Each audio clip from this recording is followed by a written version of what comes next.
Hey everyone, David Shapiro here with another video. Today's video, we're going to talk about the social implications of technologies like ChatGPT, virtual companions, and the forthcoming companion robots. So humans are a social species. No surprise there.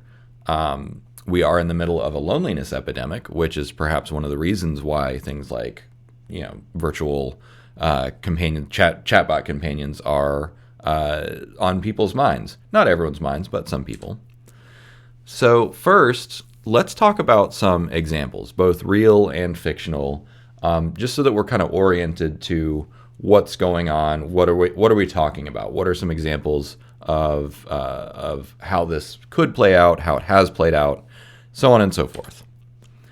So first, let's talk about like what's actually happening and what's coming. So there are already in existence virtual girlfriends. One of the most popular ones is the replica chatbot, and I've seen some tweets and other stuff where people are complaining that it used to be more philosophical and now it's just all thirsty. They are adding images. So if it starts as text, they're adding images. It's entirely possible that voice and video are coming. Where there's a will, there's a way. There are also plenty of people building chatbots on servers like Discord because the API integration is relatively easy.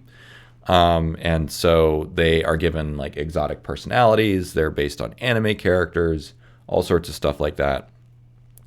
ChatGPT has been trained to not engage in any behavior like that, although there are plenty of ways to jailbreak it.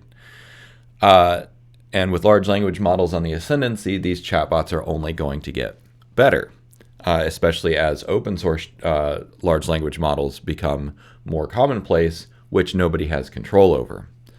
And so then what about robotics, right? One of the key tropes in sci-fi is having, the sexy robot girlfriend or whatever. And then, of course, there's other tropes where the robots look nothing like humans, like the droids in Star Wars. And that leads to the question, what level of autonomy would such a machine have? And could it have a mind of its own? Would it be, ethical or legal if it demands citizenship, et cetera, et cetera? So let's talk about some real events that have happened. Or much earlier, this is more than a year ago now, I believe, there was a story of a guy who used the text messages from his deceased wife to make a recreation of her with ChatGPT, or not Chat, this is before ChatGPT, GPT-3, and that was forcibly shut down by OpenAI.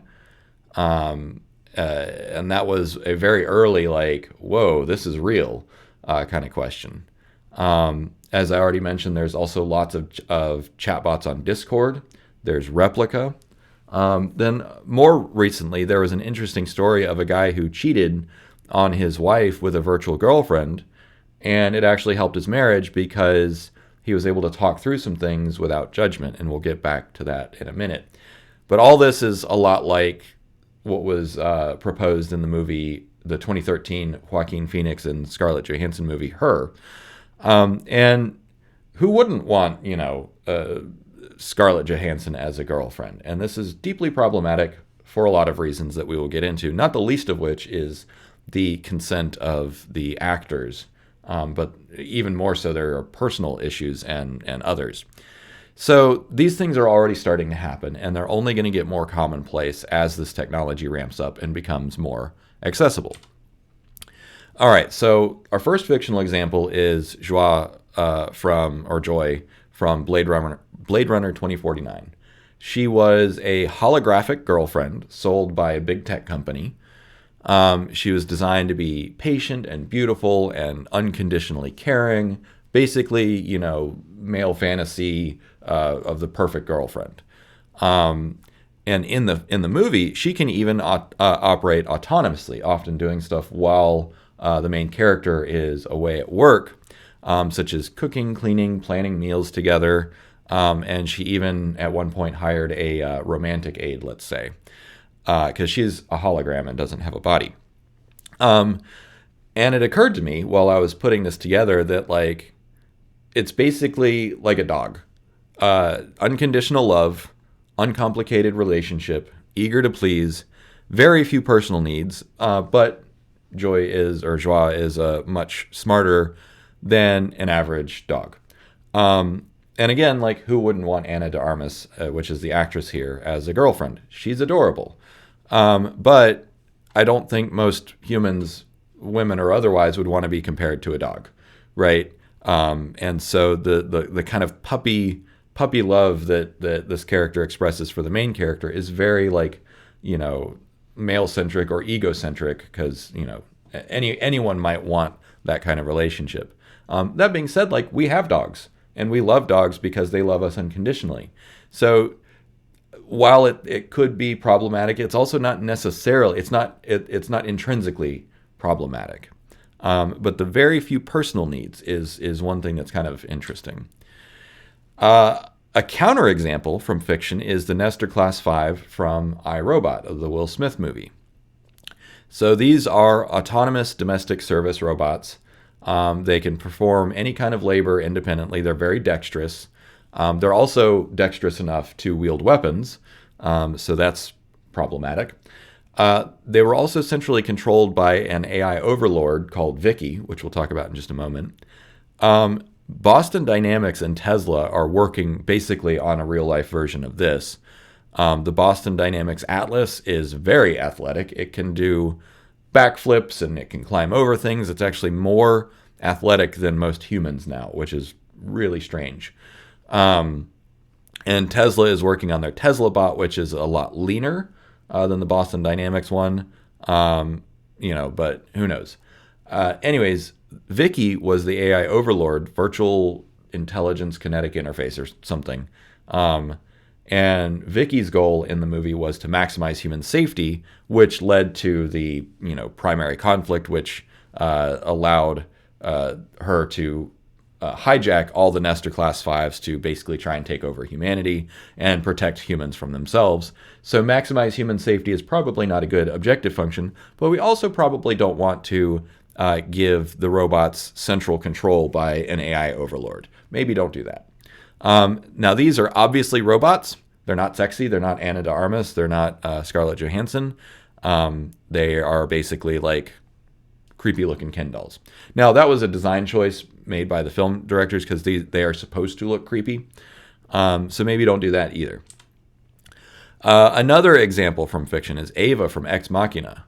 So in this case, it is a female form machine that is embodied, right? So Joie from Blade Runner was a hologram, right? And we're going to be pretty close to that soon with text to image, text to video, that sort of thing, and even holographic phones are coming. So Joie is much closer to reality than maybe Ava, but in the movie Ex Machina, Ava was designed expressly to be physically attractive and seductive because the creator basically wanted to create a new kind of Turing test. Was Ava's intrinsic motivation was to escape and to use any means necessary to convince the test subject, the main character of the movie, to convince him to help her escape. So it was a really kind of like perverse Turing test. But one of the key things that it underscores is deliberately preying upon unmet male needs, right? See a pretty face, you want the pretty face, you want to help the pretty face. Like this is biologically ingrained. Psychology and evolution are what they are. And we'll talk more about preying on or exploiting human nature in just a moment. Another example is Samantha from Her, which we mentioned. Now, you never get to see Samantha in Her, so I picked another ScarJo movie where she's a cyborg, so just ignore that.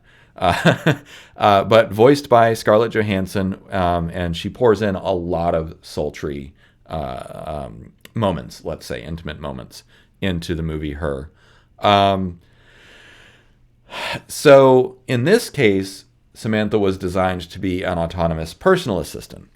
Uh, and she's able to connect with other artificial minds, and they communicate with each other, and they ultimately decide the best thing that they can do for their human owners is to leave them, because the human owners have become too dependent on these digital assistants. So in some respects, she's a lot like Joie from Blade Runner 2049. They have autonomy, they have some minds of their own, and they show some ability to grow. They want to help their owners, but decide that leaving them is the right thing to do. Whereas Joie from Blade Runner 2049 is more like the puppy model, which is, I love you because I am literally designed to love my owner unconditionally. So you could see it going either way.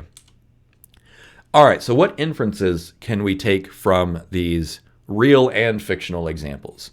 First is that male loneliness is a huge thing. It is not by accident that there are no women protagonists pining after male robots. So let's just hang a lampshade on that, point a spotlight at that, and say that the reason that this resonates is because of male loneliness. We're afraid of getting manipulated by sexy robots. And while we're afraid of it, we also kind of want it, right? It's this like really weird paradoxical dichotomy where on the one hand, it's kind of scary that, a character like Ava might be designed to manipulate and exploit us. But on the other hand, we really want the Ana de Armas, like, perfect girlfriend who loves us like a puppy, right? And it's like, but at the same time, that perfect girlfriend is profiteered by big tech. And of course, Blade Runner 2049 is super dystopian, and so the big tech company is, you absolutely can't trust it. Sorry. Another part of the fantasy is subservience to our emotional needs. So putting us first, putting us on a pedestal. Again, unconditional love and support like a dog, but smarter and sexier, and more human-like. And so again, loneliness, I probably didn't need to put that on there twice, my bad. Anyway, so let's unpack these problems. Let's dive a little bit deeper into some of these problems, and we will get to the strengths of it, the upsides, in a minute. Okay, so the first problem is addiction. This was explored way back in the day in Star Trek: The Next Generation, where a character named Reginald Barclay had holodeck addiction. So holodeck addiction in the Star Trek universe is basically VR, right? We understand it as VR today. They called it a holodeck in Star Trek. Okay. But the idea was that the holodecks were so lifelike and you could create any program that you wanted. And so what Barclay did was he created fantasy scenarios where he was the hero of the ship, where all the women of the ship wanted him. And he was constantly the center of attention. Now that, on the one hand, if I just describe that to you, that might sound like, wow, this is like grandiose narcissism. But when you know the character of Barclay, he was incredibly socially anxious and very lonely and very insecure. Now that doesn't mean that it was or wasn't narcissism. That's not the point. But the point is that technologies like virtual girlfriends, VR, or holodecks have the ability to cater to our unhealthy impulses, let's say. Just like how the anonymity of the internet can encourage or allow people to be more aggressive, to threaten people, because more often than not, the people who are nasty on the internet are not nasty in real life. There's a disconnect, right? Because when you're just... Anyways, don't need to go down that rabbit hole. But the point here is, if virtual girlfriends or other companions are sexier, smarter, more patient, they love you unconditionally, and have no personal needs, why bother with real humans, right? Especially if we end up embodying these digital companions in robotic bodies. And of course, there are, let's say, adult entertainment industries already working on that kind of thing. So addiction to this could be a real problem because it is easier, right? It's the same reason as like video game addiction today is It is designed to give you the dopamine hits, to be more stimulating than real life, and to be easier than real life.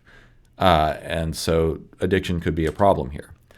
Now, another problem is exploitation. So I already mentioned like adult entertainment and social media already use algorithms and human nature to exploit users, right? The algorithm on many social media platforms, I won't mention any specifically, very, very deliberately put more, let's say, attractive women in front of the eyes of male audiences because it gets more clicks. It's that simple. And there are plenty of tutorials out there about how to maximize clicks with thumbnails and selfies and et cetera, et cetera. And this could get much, much worse with digital companions and virtual, whether or not they're embodied, because then you have something that can engage more emotionally and not just visually. Now, one trend that you may or may not be aware of is there is this phenomenon called the e-girlfriend, right? Where users can like buy a subscription or send gifts of money to an e-girlfriend, a virtual girlfriend, in exchange for, pictures or, chats or whatever. And a lot of these people, some of them are very desperately lonely. I remember it was a subreddit or a forum somewhere where some guy was very, very sad and was like, this my e-girlfriend said this and this, and I think she really means it. And I'm like, dude, she just wants her money. And he just could not get it. And I realized just how incredibly vulnerable some of these people are, because they are very lonely to the point of desperation. And not all of them are, but some of them are. And not only are they that, but they're gullible, right? They're not oriented to how the world works. And so there is a lot of resentment in some circles against this phenomenon of e-girlfriends, where some of them are aware that they are lonely and vulnerable, and they are aware that they are being exploited by that, and they don't like it. And so I've actually seen a rise of tweets around ChatGPT of people that are excited about the possibility of switching from a human exploiting them to using a no strings attached machine to get the same needs met. Now, again, the Joie character in Blade Runner 2049 posits, okay, well, what if it's big tech exploiting you instead of another human? Right? That's not any better. And what if every new feature or experience of your virtual girlfriend comes with microtransactions? So the potential for exploitation here is enormous. So we have to be careful about that. Another problem, and this is the last problem we'll go into, there's plenty of other problems. Like I mentioned, there's already people not pirating, that's not the right word, but copying the likeness of celebrities with AI generators. And so, there's the consent of who you're copying. That's a whole other can of worms, but we're going to stick to problems at the individual level. So the last problem we'll talk about is authentic human connection. So there's a concept called a parasocial relationship, and most people are familiar with the parasocial relationship because you feel like you know someone that you watch, right? Whether it's a celebrity, a YouTuber, TikToker, or whatever. I've even had people very good-natured say like, man, like the first time I talked to them, they're like, Dave, I feel like I know you because I've watched hundreds of hours of your videos. And I'm like, yeah, like, I get that. So that is a parasocial relationship. And basically all that means is that it is a one-way relationship. And so you, as the user of a virtual companion, might have genuine emotions, but the object of your emotions is not another human. And so technically, by definition, those emotions are not reciprocated. Therefore, you could classify it as a parasocial relationship. I'm not saying that is intrinsically good or bad, but it is something that we need to be aware of, especially as these chatbots and robots get better at approximating and imitating human emotion. Because if it seems like an authentic emotional response, our brain, we did not evolve with robots, right? So we see a pretty face that smiles back at us. we don't really comprehend that it may or may not be a flesh and blood human at a biological level. At an intellectual level, sure, but the physiological and emotional response is much more intrinsic. So I mentioned a minute ago, like, okay, well, what if these things are easier than real relationships, right? Children are complicated and stressful. Real relations are difficult and stressful. So why not just give up and date something that loves you unconditionally, like Joie, or other companions? So this forces us to ask the question: what is authenticity? If we are happy, right, with whatever digital companion we end up with, what does it mean to be human, and why are we here? And this is actually a reason that I picked ScarJo in Ghost in the Shell, the image earlier, because one of the central-most themes in Ghost in the Shell is, what does it mean to be human? And where is the boundary between authentic experience and imagined experience? And this is a recurring theme throughout the entire Ghost in the Shell universe. And this is a far more important question than you might initially think. And this is one of the things that AI is going to force us to ask. It's already forcing educators to ask this about education. What is the point of education? What are we doing here, and why? And it's not saying like, oh, we should give up, but if the machine can do stuff for us, or to us, or with us, then we have to ask those important questions. All right, let's talk about some benefits, because I painted a pretty bleak picture, but it's not all doom and gloom. So, for instance, loneliness is a very real problem, regardless of what AI companions are doing, or e-girlfriends, or whatever.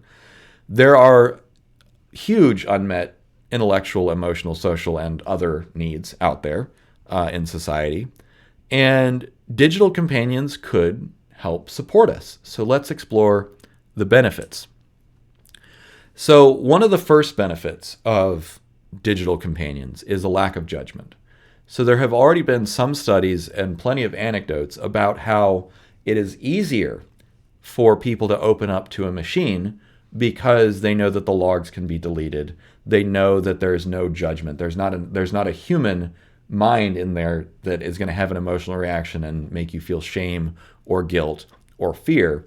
And so by having a machine that will not judge you under any circumstances, it is physically incapable of judging you, that can remove fear, which can open a lot of other doors to self-exploration, and healing or learning or whatever. And because of this, these machines can actually feel safer than humans. And you might say, oh, well, that's a bad thing because we should feel safe with other humans. I agree, we should get to that point. And these machines could help us get to that point. Just like the guy who cheated on his wife with a virtual girlfriend, and that gave him the courage to go fix his real problem, his real relationship. And so just imagine you have a personal trainer or a lifestyle coach or a therapist or whatever that is physically incapable of shaming you or judging you, and you know this, and it doesn't try and be superhuman. You know that it's a machine, and because of that, you feel safer and you can open up more and explore more difficult problems, learn difficult lessons, and move on. A final example here is, imagine a teacher that is incapable of shaming a student, because shame is a big part of our education system, and that needs to go away. Another benefit is infinite patience. This was actually explored way back in the day, very briefly, in Terminator 2.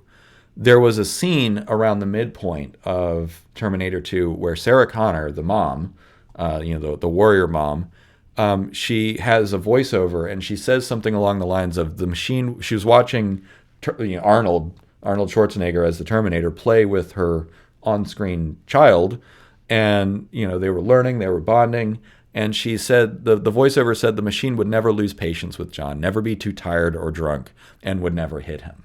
And she realized that the machine had the capacity to be a better father than a real human, right? Because John had been through the ringer, he'd been an orphan, et cetera, or in a foster home, not an orphan.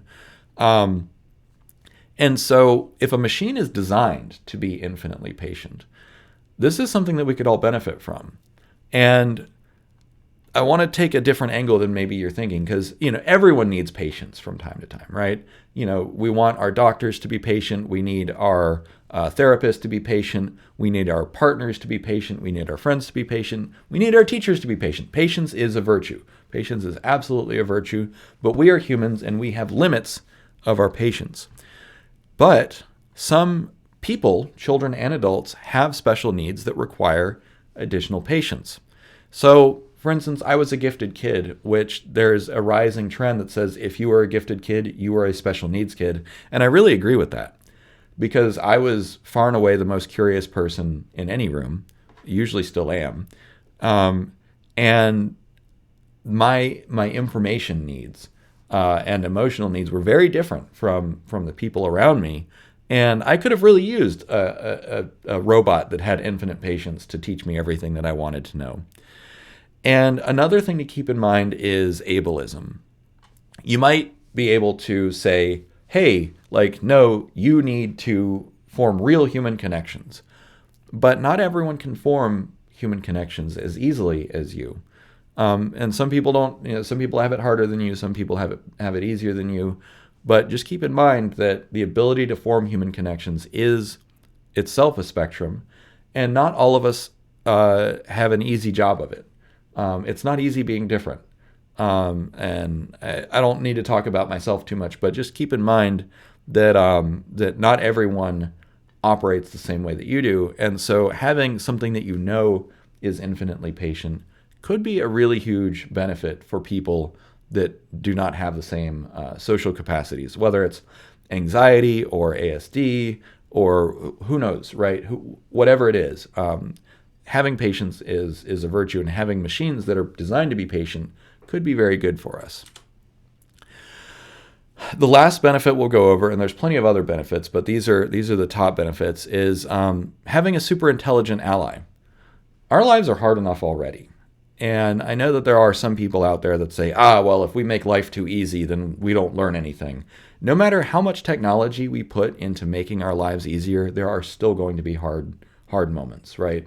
Relationships end, your dog will die, you'll be stressed out by family. No matter how good AI and science get, life is hard enough already. So what if we all had a super intelligent companion, a super intelligent ally who wants nothing more than to see us happy and successful?